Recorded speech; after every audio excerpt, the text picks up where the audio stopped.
do miss our integration with each other, and I have called a few people this week. And for the ones that I have not, God bless you. It's not intentional. Rachel's working from home, and Zoe is looking after Rebecca. I'm out there still delivering parcels, but it is a serious time, and I have to think every single day, am I doing the right thing? Am I putting others at risk? Or what about my own family? But then I look back at Scripture and I see that in the beginning the Word was with God, and the Word was God.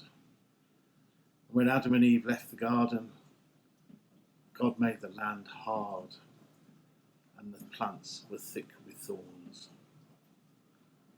All of this was on the understanding that one day his son Jesus would have to wear them on his head as his great sacrifice for us.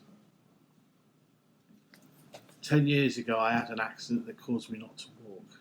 I was laid off work for a year and finally got an operation. This meant we lost everything, but it brought us back to church, brought us back to Christ, it brought us back to God, especially me. 6 years ago, me and Rachel were really struggling.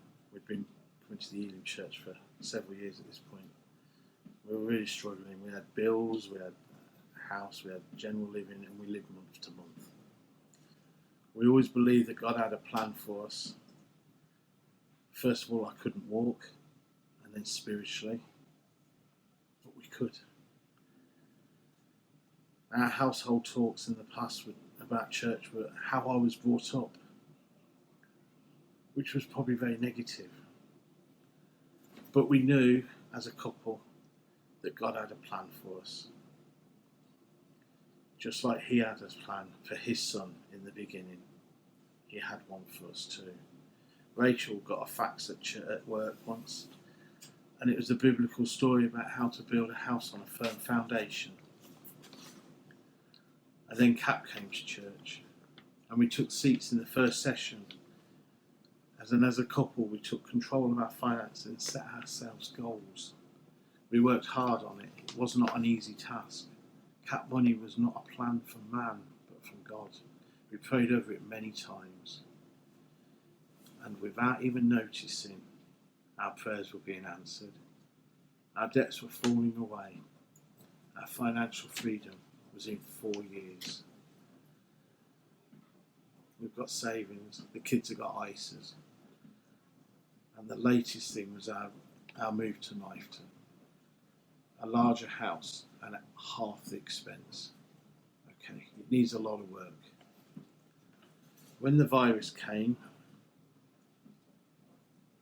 and as a couple on self-employed people, we sought a lot of prayer, a lot of advice, but we knew God's plan, and we will survive when we're required to.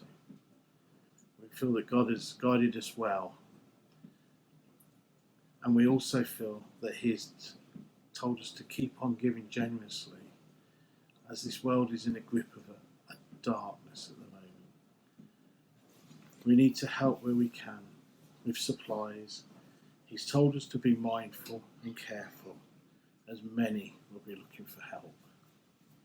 God bless you all.